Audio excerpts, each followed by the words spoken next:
आषाढ special पाकातल्या पुऱ्या आंबट गोड अशा खायला खूप टेस्टी लागतात। पद्धत थोडीशी नवीन आहे पण सोपं आहे। भरपूर टिप्स सहित ही रेसिपी मी शेअर केली आहे। तरीही काही प्रश्न असतील तर कमेंट बॉक्समध्ये विचारू शकता। स्वीट पुरी दोन प्रकाराने बनवली जाते, एक फुगलेल्या स्वीट पुऱ्या किंवा पाकातल्या पुऱ्या आणि न फुगलेल्या। दोन्हीही छान लागतात, दिसायला दोन्हीही छान दिसतात।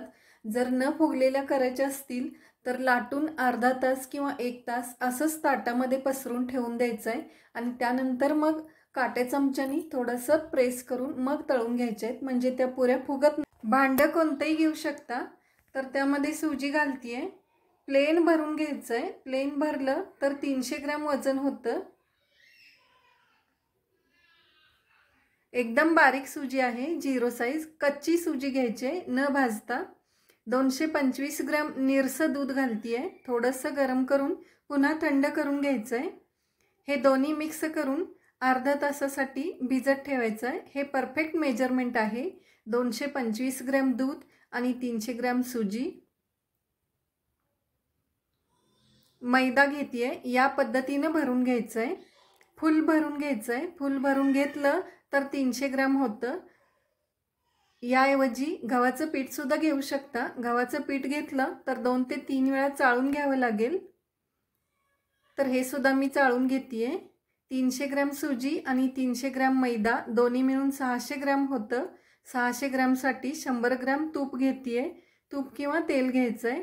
तूप असेल तर मेल्ट करून घ्यायचं आहे, तेल असेल तर गरम करून घ्यायचं आहे। अर्ध्या तासानंतर सुजी छान भिजून आलेलं आहे। चवीनुसार मीठ घालतीये। तूप जे आपण मेल्ट करून घेतलंय ते घालतीये। चमच्यामधून दाखवतीये मी, भाजीचा मोठा चमचा आहे, साधारण 4 चमचे होतं।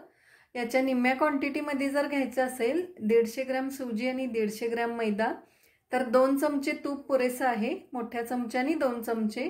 हे परफेक्ट मेजरमेंट आहे। 300 ग्रॅम सुजी, 300 ग्रॅम मैदा, 225 ग्रॅम दूध आणि 100 ग्रॅम तूप किंवा तेल। याचा छान असा डो बनवून घ्यायचा आहे। या मेजरमेंटमध्ये डो बनवत असताना एक्स्ट्रा पाणी किंवा दूध काही घालावं लागत नाही आहे, तर टाईट असा डो बनवून घ्यायचा आहे। गरज वाटली तर घालू शकता पण नाही घालावं लागत आहे। तर हा डो बनवून तयार झालेला आहे।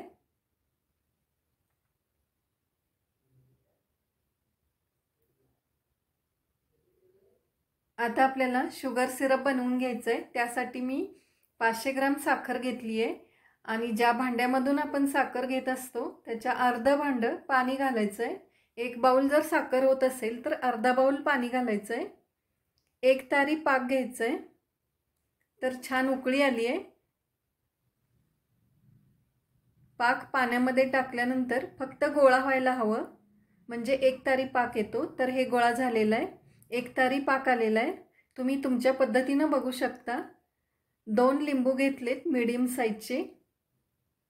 लिंबू हे जास्त घालावं लागतं तरच टेस्ट छान येते। तर हे रस काढून घेतीये।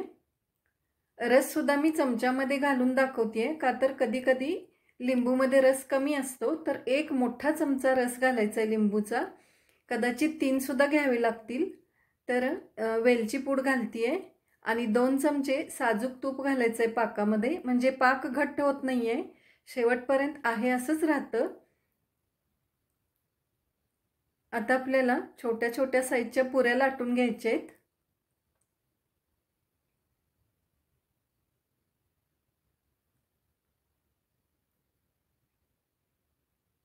थोडंसं जाडसर ठेवलेलं आहे। आपल्याला हव्या त्या साईजमध्ये अशा पद्धतीने कट करून घ्यायचं आहे आणि तेलामध्ये तळून घ्यायचं आहे। फुगलेल्या पुऱ्या हव्या असतील तर लाटून झाल्यानंतर पटकन तळून घ्यायच्या आहेत आणि फुगलेल्या जर नको असतील तर त्याला काटे चमच्यानी थोडंसं प्रेस करायचं आहे आणि थोडा वेळ अर्धा तास असंच ठेवून द्यायचं आहे लाटल्यानंतर, आणि नंतर मग आपण तळू शकता, म्हणजे पुऱ्या जास्त फुगत नाही आहेत। दोन्हीही छान लागतात, फुगलेल्या आणि न फुगलेल्या सुद्धा। मी या ठिकाणी दोन्ही दाखवतेय। तळून झाल्यानंतर लगेचच पाकात घालायचं आहे. पुऱ्या तळत असताना तर या पद्धतीनं काटे चमच्याने प्रेस करून घेतलेलं आहे. पुऱ्या तळत असताना मंद आचेवरच तळाव्या लागतात. हाय फ्लेमवर जर तळून घेतलं गेलं तर पुऱ्या मऊ पडतात. आपल्याला कडक बनवायचे आहेत, त्याच्यामुळं तळणं व्यवस्थित तळून घेणं खूप महत्त्वाचं आहे. मंद आचेवर तळून घ्यायचं आहे.